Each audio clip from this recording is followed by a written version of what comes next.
തിരുവിതാംകൂർ ദേവസ്വം ബോർഡിന്റെ ചരിത്രത്തിലെ ഏറ്റവും വലിയ അഴിമതി ആരോപണങ്ങളിൽ ഒന്നായ ശബരിമല സ്വർണ്ണക്കൊള്ള കേസ് കേരളത്തിലെ ഭരണകക്ഷിയായ CPM-നും സംസ്ഥാന സർക്കാരിനും വലിയ രാഷ്ട്രീയ പ്രതിസന്ധിയാണ് സൃഷ്ടിച്ചിരിക്കുന്നത്.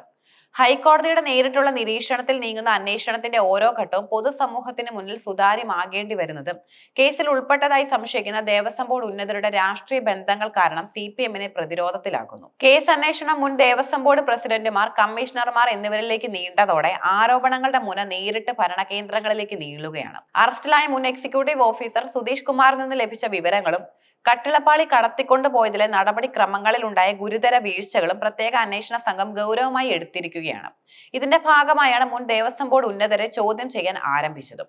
തിരുവിതാംകൂർ ദേവസ്വം ബോർഡ് മുൻ പ്രസിഡന്റും വിവാദ സമയത്ത് ദേവസ്വം കമ്മീഷണറുമായിരുന്ന CPM നേതാവ് N വാസുവിനെ SP ശശിധരന്റെ നേതൃത്വത്തിലുള്ള പ്രത്യേക അന്വേഷണ സംഘം ചോദ്യം ചെയ്തു.